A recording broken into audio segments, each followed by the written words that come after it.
Namibia, a mysterious country with grandiose landscapes untouched by humans. Situated at an altitude of 1,700 meters is the capital, Windhoek. This building in the city center hides a national treasure, tens of thousands of diamonds, the most beautiful and most expensive on the planet. We were given exceptional permission to enter this highly guarded place. In this room, there are diamonds worth hundreds of millions of euros.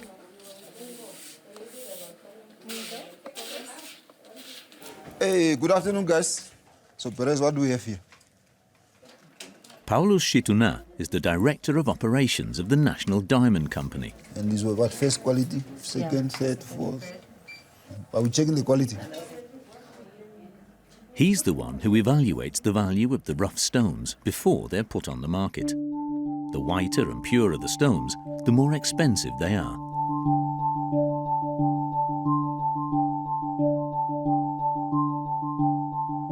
A stone like that might in rough, it might be, let's say, 20,000 US dollars. Okay. But when it's polished, you probably have to add another 30 to 40%. You might have to pay 40,000 for a stone like that, yeah. 1,000 top quality diamonds, a commercial value of almost 29 million euros.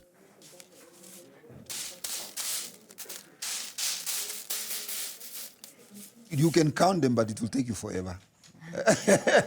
So we weigh them at the end of the day. So we don't leave this building until we have what we call, we have reconciled. These diamonds are of unequaled purity as they come from a unique ore vein located at the bottom of the Atlantic Ocean. This mine boat sucks them up from a depth of 150 meters, a real technological feat. It's owned by the Namibian government and the multinational corporation DeBeers.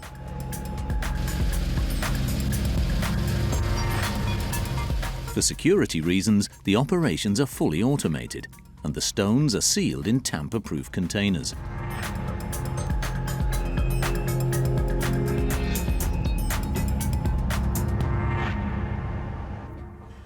Every year, 400 kilograms of diamonds land on this table, but the most exceptional ones are kept separately. Wow! And this is the biggest stone that we have on this. This is a brilliant, nice color. This stone, as you can see, looks pink. It's a very rare color.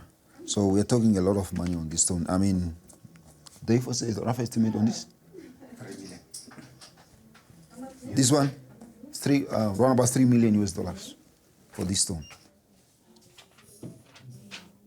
This is painful. When I look at this crack, it's very painful. It is. Why? It hit hard. Because you could have made more money. Yeah, me and you cannot afford this. It's only the sheikhs are the guys who have oil and a lot of money that can buy a stone like that. Because when it goes on auction, even if you go into the prices, they go for serious money. Once cut, these diamonds will be found in the most prestigious jewelry shops. But very few Namibians benefit from this wealth. Namibia is ranked the third most inegalitarian country in the world. Namibia, located in southern Africa, northwest of South Africa. This country with only 3 million inhabitants is bigger than any in Europe. Yet many of its citizens have nowhere to live. We are moving from this place because the land is taken away from us. As a former German colony, descendants of colonizers now own almost all of the land. This is my country. I am an African. It's one of my rights. These are the consequences of the first genocide of the 20th century. We knew that is a killer that killed our people. Everywhere, people were starting to protest. The German must pay us. They have to pay the price. Amanda! Amanda! After being placed under the protectorate of South Africa, it was the last country on the continent to become independent in 1990. However, its natural resources are still coveted by foreign powers. We don't even know if Namibia belongs to Namibia, it belongs to China. Countries like North Korea do business here. $29 million transferred from Namibia to Pyongyang. With profit in mind, a new crime has emerged, and the French are helping to fight against it. Come on. Un rhinocéros a plus de valeur mort que vivant. Explore Namibia, the new far west of Africa.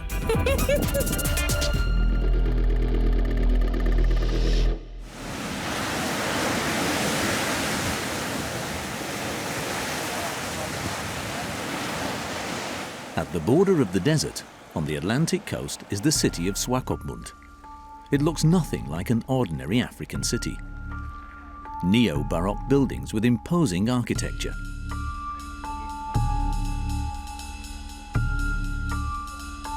German street names. And spiked helmets. It's like a little Germany in Africa. They are all from the old German style, so from the old buildings in town, they try and keep the style similar so that it creates a nice, equal vibe in town. Sylvia Kleinstube is of German origin. Her family has been here for 4 generations. Germany colonized the country from 1884 to 1915.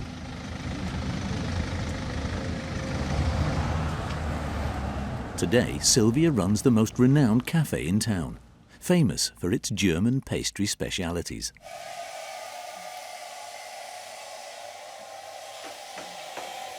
And then our apple strudel is one of our best sellers. Nehmt das kleinste Stückchen Herrentorte, bitte. Ein kleines Stückchen. Here, everyone speaks German, even the African employees. Okay, moet ik het opzetten, Robert? Ja. You speak German? Ein bisschen. How did you learn? I learn it through the customers. Every day you have to learn something new word.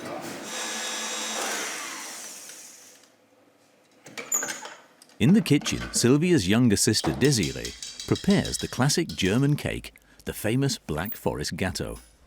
It's a recipe passed down from their grandfather, a pastry chef who arrived in Swakopmund in 1954. He came from Germany here after the war. He didn't want to stay anymore. And they had family here already, just for trying it out. And there's the Black Forest. So I'm going to give that to the front. Today, 30,000 German descendants live in Namibia. The first of the family to be born here is Heidi, the mother. And she wouldn't change her German way of life for anything in the world. I think we are very fortunate to live in Namibia.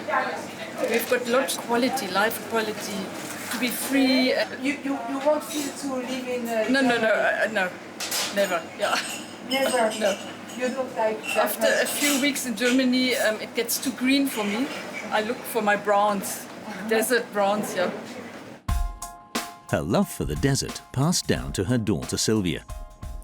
Every day she goes for a long gallop across the giant dunes of Swakopmund. It was in this peaceful-looking town that the darkest events in the country's history took place.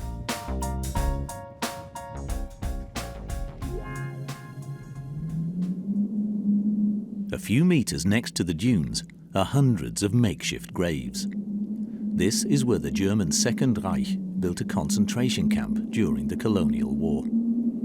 Between 1904 and 1908, the army massacred 80% of the Herero ethnic minority. It was the first genocide of the 20th century.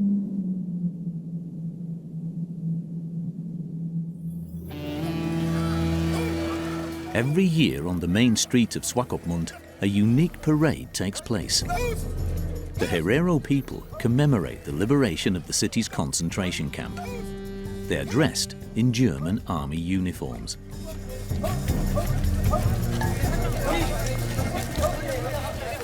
When we killed the German soldiers, we took over their attire, we took over their uniform, and we said, these are ours now from now on.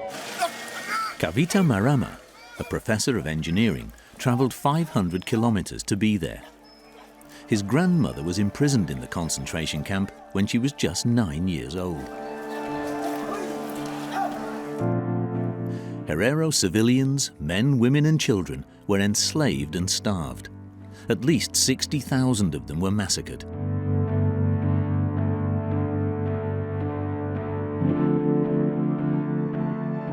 The order to exterminate them was given by General von Trotta, who said, "Any Herero discovered within the boundaries of German territory, armed or unarmed, will be shot. That includes women or children." After more than a century, in May 2021, the German foreign minister made a historic announcement. Wir bezeichnen heute diese Ereignisse jetzt auch offiziell als das, was sie gewesen sind, ein Völkermord. Wir bekennen uns damit auch zu unserer historischen Verantwortung. Germany also pledged more than €1 billion in development programs. But the Herero people were not invited to the table. The Germans should stop for our people, for us to ignore. They must give our land back. They must pay.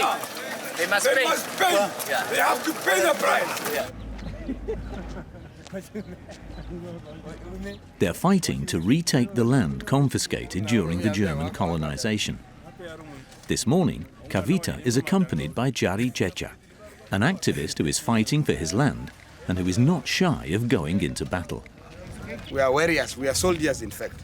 So whatever you do, whatever dealings you want to do with us, you must know that you are dealing with a tribe that is so proud of itself. They travel to a farm owned by German descendants. When you look at both sides of the roads, from where we started, this is still a single unit. That's covering over 60,000 hectares. So 60,000 hectares, you are talking about the size of Berlin, owned by one person. This is a place of worship. It's where the first battle between the Germans and the Herero took place. Their ancestors who died on that day are buried here. We believe our people don't die. They are somewhere, they are alive, they can hear, they can talk, they can solve our problems. Tate, babero koma shwengo Karvita. Okana shekendo ka hiave pikondo lono teka malika mbeka mashitu kama shimana na ngombe acho maihi. Kaleo mudandu. Naino kujo dandu ka upasanewa. Nayo yame muloko here. This land that was stolen from them is a symbol.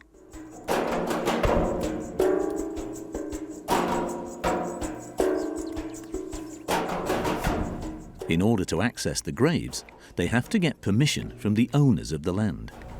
Where is the bus? It's the Diekman family. Are you filming me? Could you please stop the camera on our private ground? We want to go to the graves. What graves? Our ancestors' graves. Why are you saying what graves? There's not a single ancestor grave. We've only got German graves here. We know where it is. We know where we are going. It's just that it's in your farm.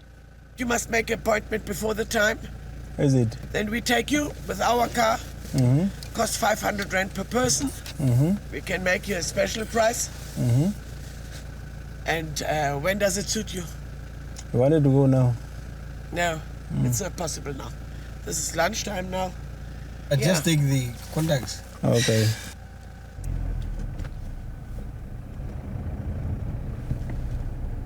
You can see that person. He's giving us a middle finger.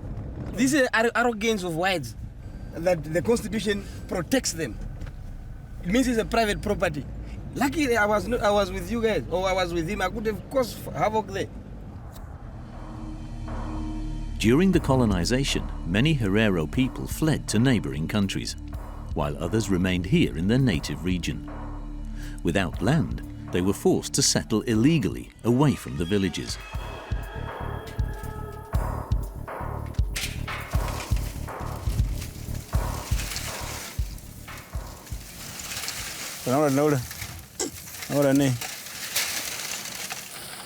The town hall just evicted Karvita from the land he had occupied with his family since 1924.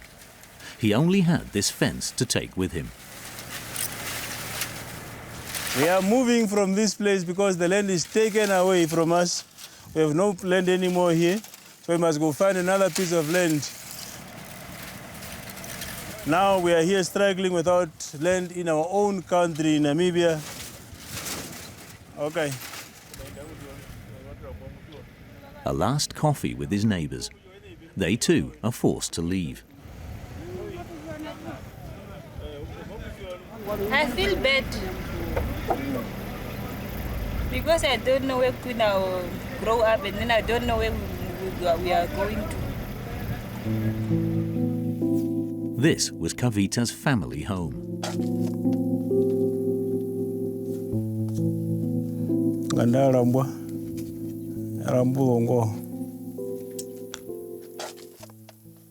It's the only house I know since birth. I grew up in this house. I went to school from this house. I love it very much. Now for me to leave it and go, it's not easy. Karvita found a new plot of land about 20 kilometers away. He decided to settle there once again without permission. A nomadic life which was not about to change. In 2022, an article in the Namibian, the country's most popular daily newspaper, caused a scandal. Harry Schneider-Waterberg, a major landowner and a descendant of the settlers, refused to acknowledge the confiscation of the Herero land. The German settlers did not steal any land. That irresponsible idiot, Schneider, that very provocative person, he is treating us the very same way his ancestors treated our ancestors. We are going to act, and we are going to rebel. Do you think you could forgive them? Not now. When you see a white person, that trauma is coming back. He knew that is a killer that killed our people. It's on the Waterberg Plateau, where the man behind the scandal owns a huge farm of 400 square kilometers. Harry Schneider-Waterberg is comfortably settled here with his wife Sonja. Werde sicher irgendwo wieder Rinderarbeit haben, aber ich muss auch mal wieder ins Büro. Leider. How come do you have the same name of the plateau? That was the idea of my grandfathers, to add the name of the mountain to his surname. It had to be approved by Parliament, so imagine that. I mean, His grandfather is this young soldier. He came to the country in 1908 to serve in the army. He liked the adventurous lifestyle and started a family. In the course of time, he bought a total of 18 Herero farms from the German administration and started breeding cows.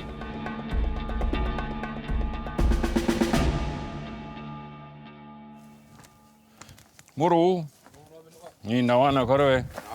Oh. Luister, julle moet daai hokkie van julle bietjie skoonmaak en opruim hoor. Harry now manages a team of about 40 employees. Most of them are Herero. Every morning he reviews what happened the previous night with his right-hand man. Moet jy daai kalf net merk hoor, not sien. Kalf number is 2233. 22? Number 33.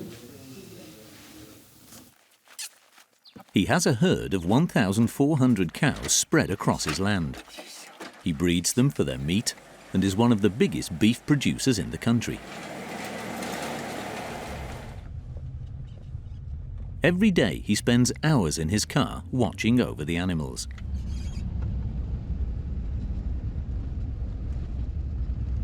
It's a huge piece of land. It is massive. To manage it in such a way that it's effective is a lot of work. Absolutely. Recently, he started breeding Anglo-Arabian racehorses.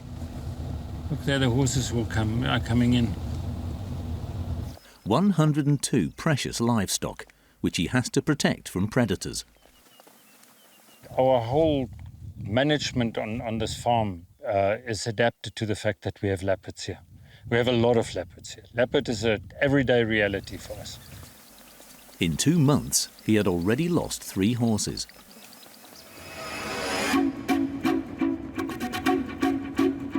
I'm very connected to their land, you know, emotionally. On this farm, it's given me a wonderful life. Oscar. In Namibia, Caucasians represent 6% of the population, but they own 70% of the farmland. Germans are accused to have stolen the land.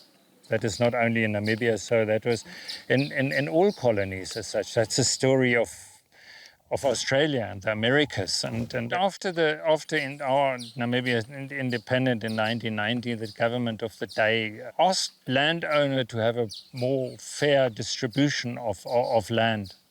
And my father at the time actually sold some 27% of his land. So owning land is not really doesn't make you rich. It's working the land successfully that can make you some money.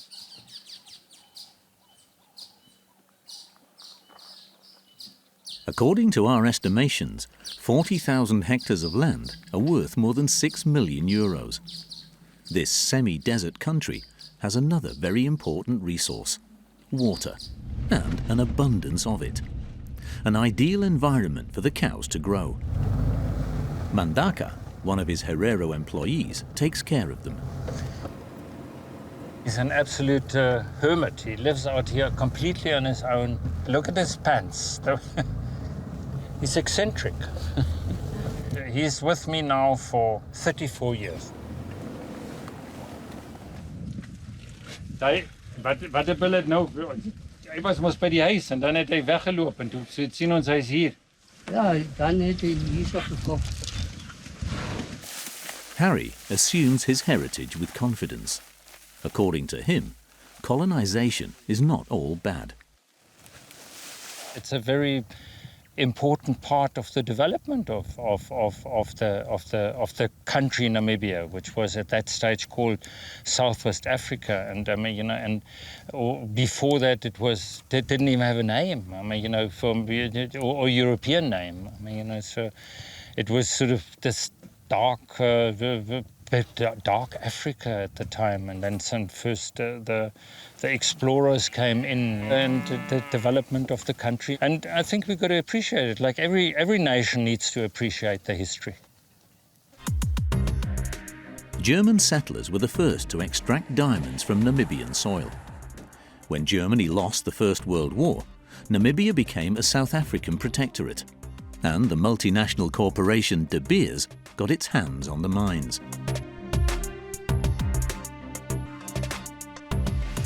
The company has dominated the diamond market for over a century. Today, only in Namibia, it has an average turnover of almost 1 billion euros per year. But Namibian citizens have to make do with much less precious stones. In the west of the country, the Namib Desert. It's the oldest desert in the world, a hostile environment inhabited by stone hunters. Hallo, Marisa.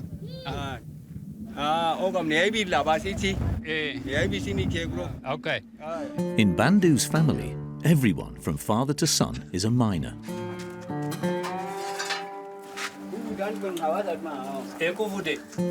He has always been associated with Aussies.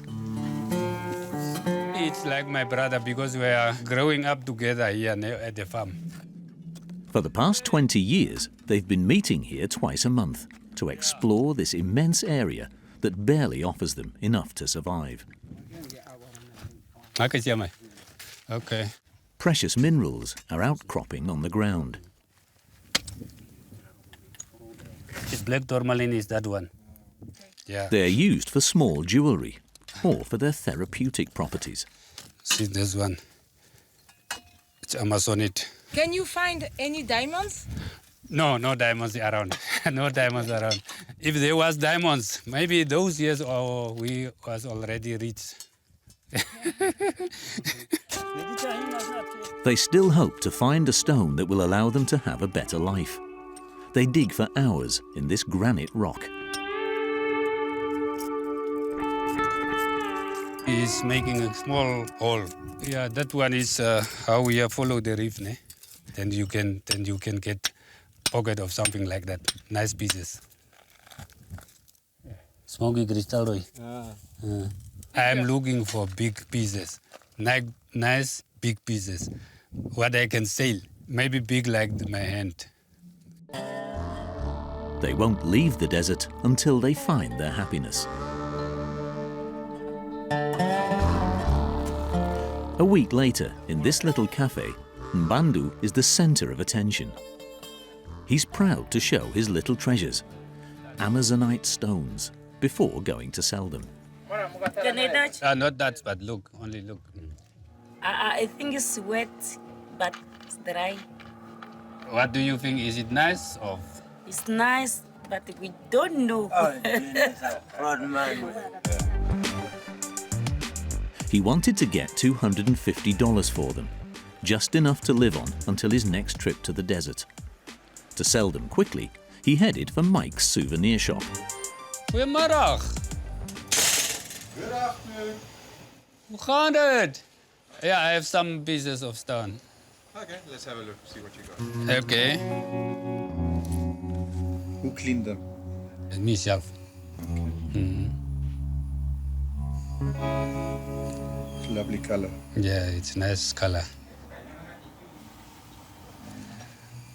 This is not so cool for Yeah. us at the moment. Okay. What with all the COVID and no tourists, not too interesting at the moment. Mbandu is one of the last independent miners in Namibia. He lives in poverty, like 30% of his colleagues.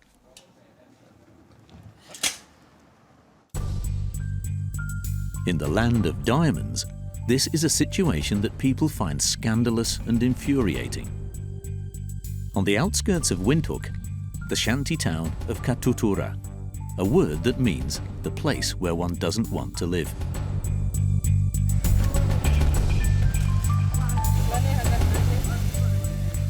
Here, the inhabitants survive on less than €1 a day.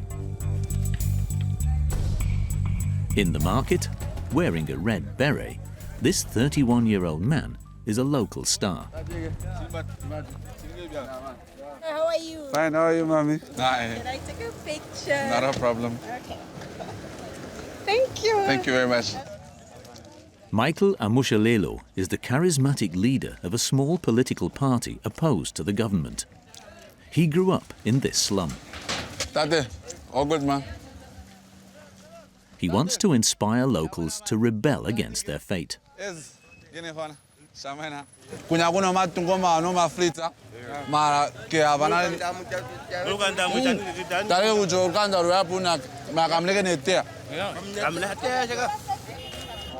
Yet, Namibia is the third richest country in Africa. Take a look for yourself. Does this look like it's a rich country to you?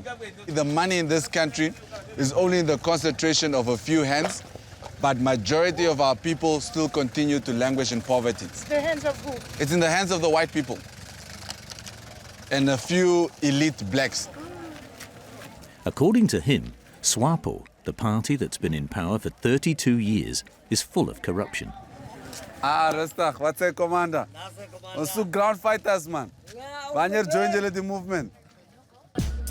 This Namibian Che Guevara travels in a luxury sedan. According to him, he made his fortune in cryptocurrencies.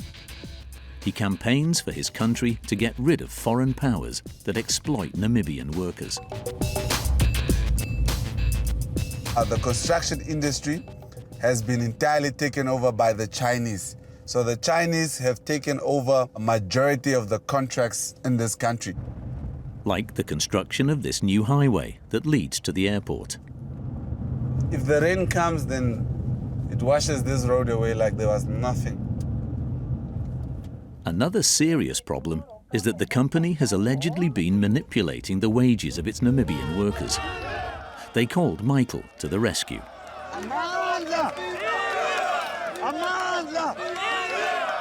they all went on strike. You people have the power. You must learn to stand up and fight for yourself. Every month, the company deducts 10% of their salary to pay social security contributions. But since 2019, this money has never been paid back to the state. Now, it is clear that the Swapo government and the Chinese are busy stealing from all of us.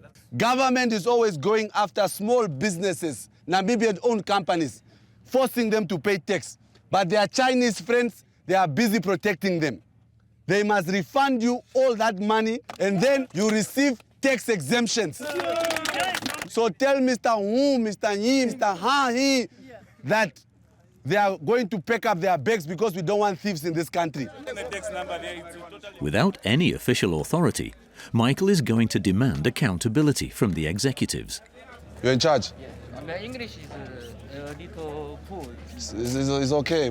My Chinese is also a little bit poor. Cornered, they agree to negotiate with him.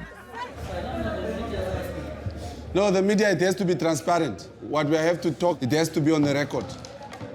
Why are you deducting tax from the workers, but you're not paying it over to the government? I get your point. We agreed, said we're going to refund, but it will be deducted when the tax. No, you as the company are going to pay that tax that is due to government. But the money of the workers, you are going to give it back to the workers. That money is for their holiday. That is what's going to happen. No. That's it.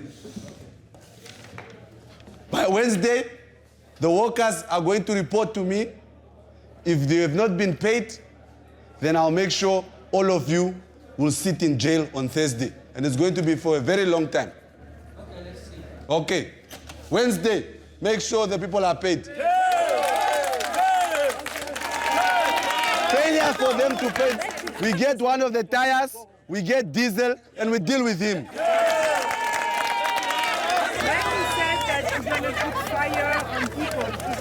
For far too long, Namibia has been known to be a peaceful country. Sometimes you need to use violence in order for you to send a message. And the message is to say that stop exploiting Namibians.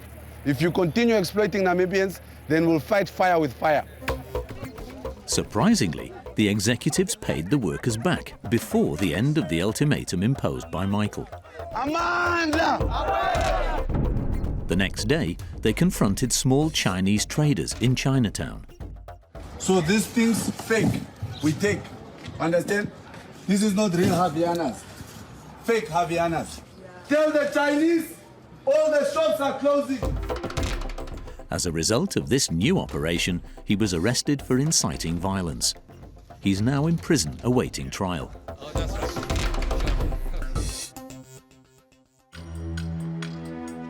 China is Swapo's historical ally. They supported this political party at the time of independence. In Windhoek, China builds most of the official buildings, like the new Swapo headquarters or the recent Ministry of Home Affairs.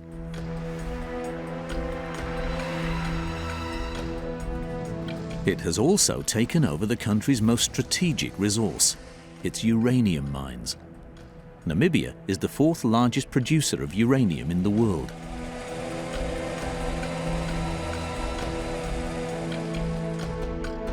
One man investigated Chinese activities in his country. His whereabouts must remain secret. He is constantly under threat.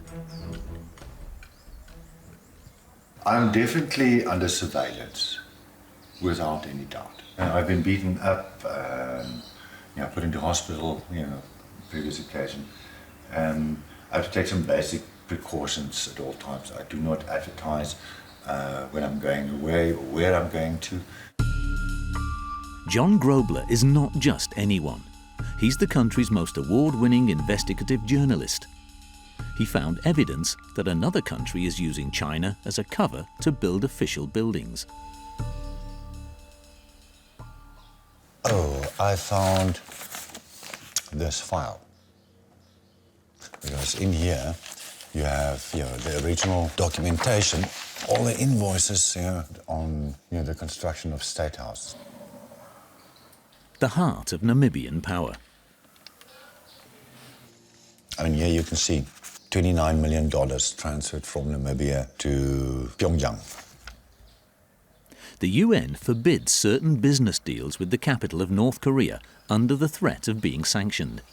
So when the affair broke out, workers of the North Korean construction company left within 24 hours. John was the first to arrive. There was some sort of a panic, you know, and they ran. I mean, they literally left their food standing on the table like that. Through constructions like the Presidential Palace, the UN fears that Namibia is indirectly financing the North Korean nuclear program. North Korea also benefited from other public contracts, such as the construction of the Independence Museum.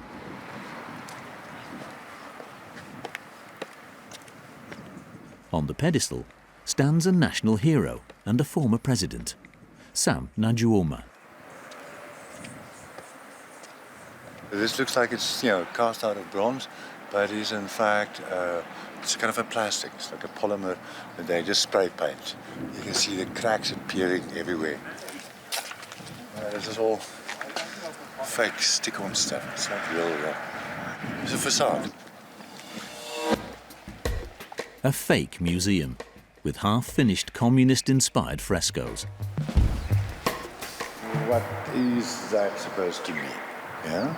Because there's a lot of contextualization around it that is missing. Another reason why Namibia attracts so much attention from Asia is because of its priceless natural riches. Wide open spaces as far as the eye can see, with little human presence. Only 3 inhabitants per square kilometre, the second lowest population density in the world.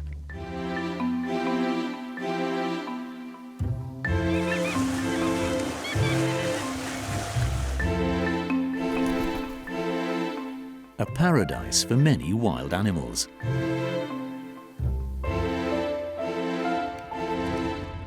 But a living hell for an endangered species of rhinoceros.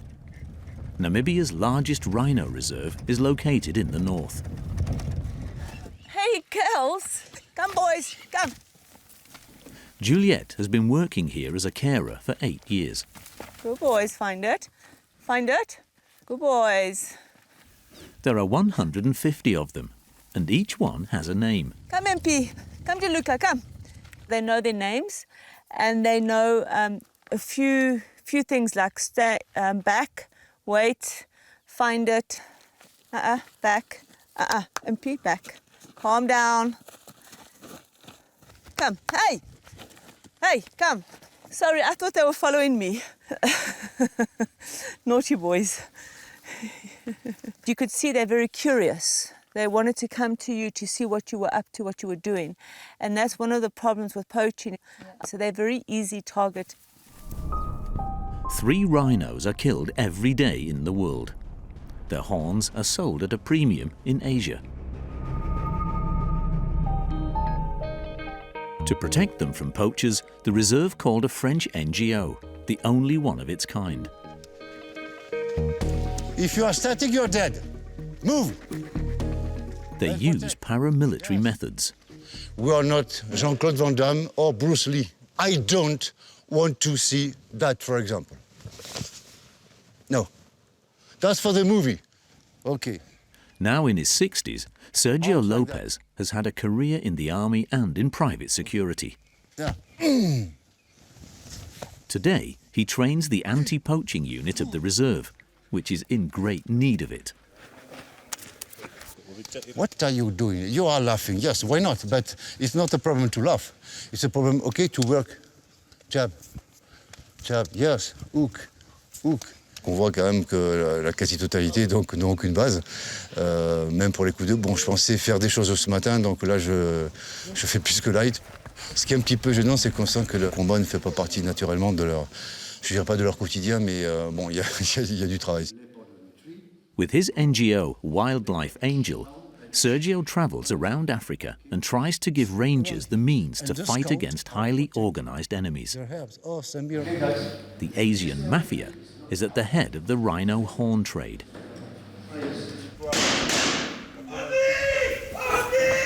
quick, quick. All the team, we are shot. Hey, what are you doing here? Come here! You are going to war alone! Come quick, quick, quick! Medical assistance requested. They prepare for real-life scenarios. 10110. This simulation exercise allows Sergio to evaluate reactions of the rangers in a crisis situation. On average, 150 rangers are killed every year worldwide. He's bleeding or not? The Frenchman takes his role seriously. Come on. And the rangers are not up to the task. How many are you? 7. 7. So how many people must go in the bush to save your friends? 7. 7. And with how many people did you go? 6. Why? That's my fault. I thought we were going to... Yeah, blah, blah, blah, blah, blah. Yes, All your sir. team was ready, you were not ready. And that's a big, big, big mistake. Do you think poachers gonna say to you, hey guys, we're gonna shoot in 3-4 minutes, get ready? No, they will shoot by night, guys. They will shoot by night and you will all be in chaos like this. That's why we train. C'est la guerre de notre génération, de notre siècle. On est en train de parler de la survie de centaines d'espèces qui sont en train de disparaître au fur et à mesure. Rien que sur une seule réserve, j'ai appris il y a moins d'une semaine qu'il y a 94 rhinocéros qui ont été abattus sur une réserve en Afrique du Sud. J'imagine pas un monde sans animaux sauvages, Voilà, c'est un petit brin de magie qui reste sur cette terre et on est en train de la détruire complètement. When he's not on a mission, back in France, Arthur Berthaud is a beekeeper. He's been involved with the NGO since its creation in 2014. It was Sergio who taught him everything. You're right.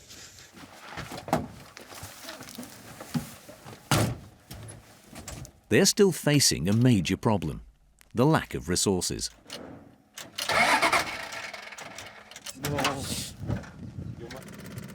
Ah donc c'est encrassé complètement.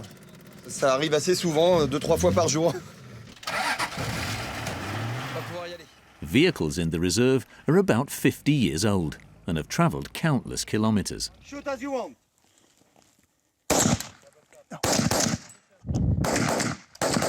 When it comes to weapons, Problem the extractor. Okay, so take your magazine off. Incident de tir! Okay. they jam often, and there's a reason for it. Ouais, sont quand même pas de dernière jeunesse.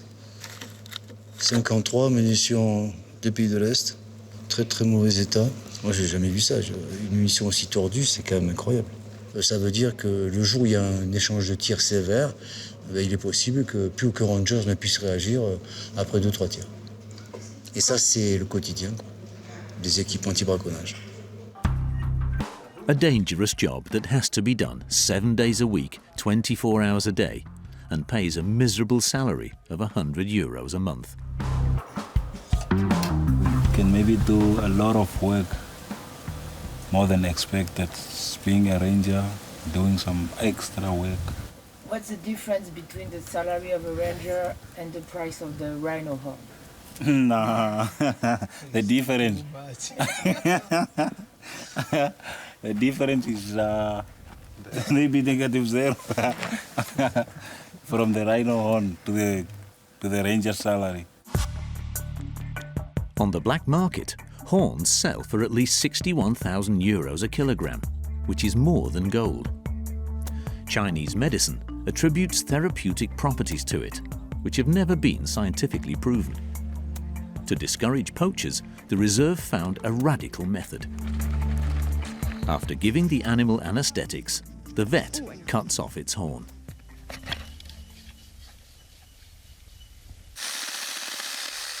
A delicate but painless operation.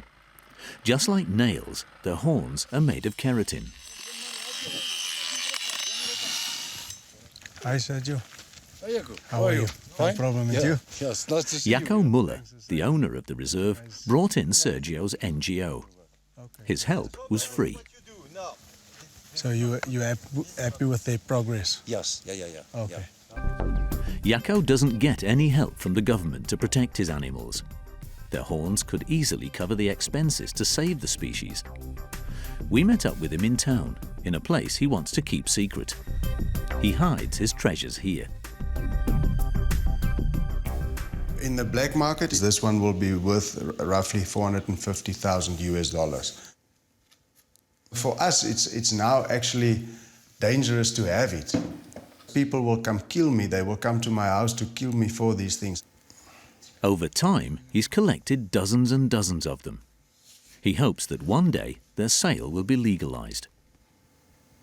The moment there's a larger supply to the market, the price will drop. If I can get 6,000 US dollar per kilogram, it can help me to save the species from extinction. Legalization would also allow him to become a millionaire. Since 2019, the animals of Namibia have been facing an even greater danger. It claims tens of thousands of lives every year. Drought, a direct consequence of global warming. The weather in this country has become unbearable. It's the hottest in southern Africa, leaving the animals with no more food to eat.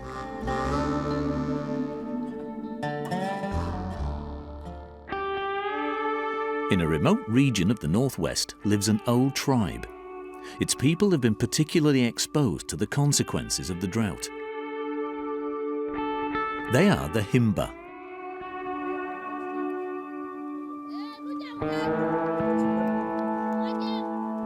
A tribe with an ancestral way of life, they settled in the region in the 15th century.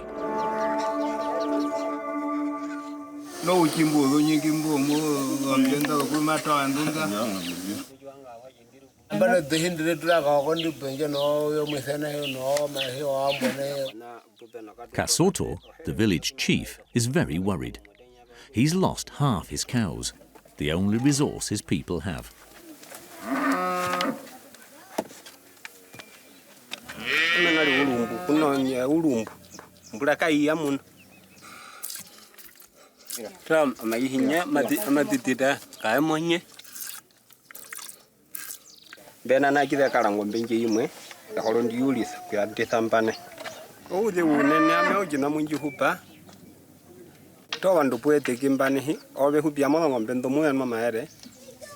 Women are affected by this lack of milk for another surprising reason. It's used to prepare okra, an ointment made from milk fat. That morning, Bendura was in charge of preparing it.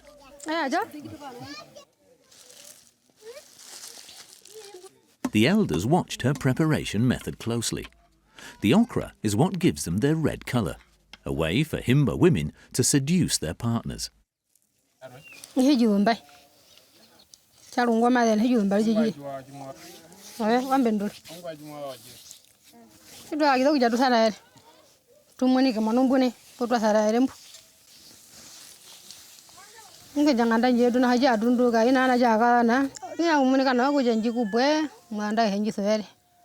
But with the milk shortage, it's impossible to make enough okra for all the women. No other solution than to organise an expedition to the city. Their goal was to find butter to replace the milk. Bendura led the little group, hitching a ride.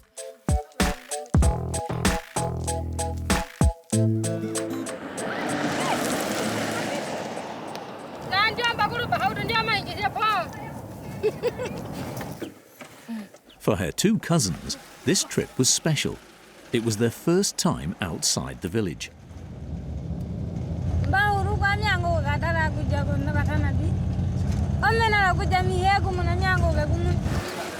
After 2 hours on the road, they were dropped off for a trip to an unknown land, the supermarket.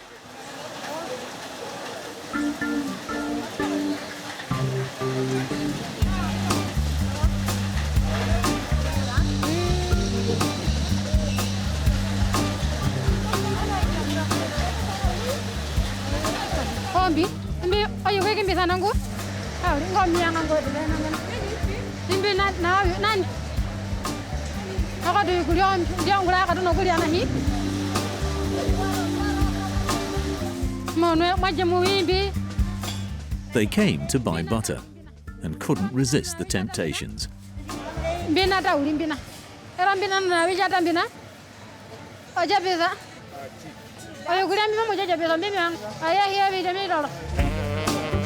They had never seen chips, but they knew the packaging of the butter to buy. Men in the village had given them the little money they earned from selling goats.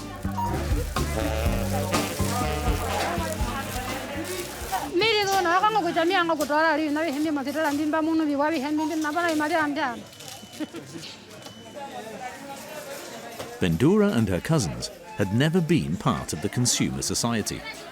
They started by tasting a sausage patty. Do you like it?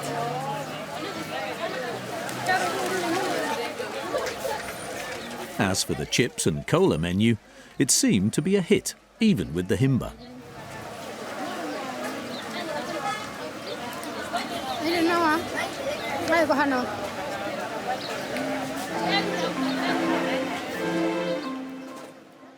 This young nation with exceptional wealth could largely provide for the needs of its people, on the condition that the foreign powers put an end to controlling its resources.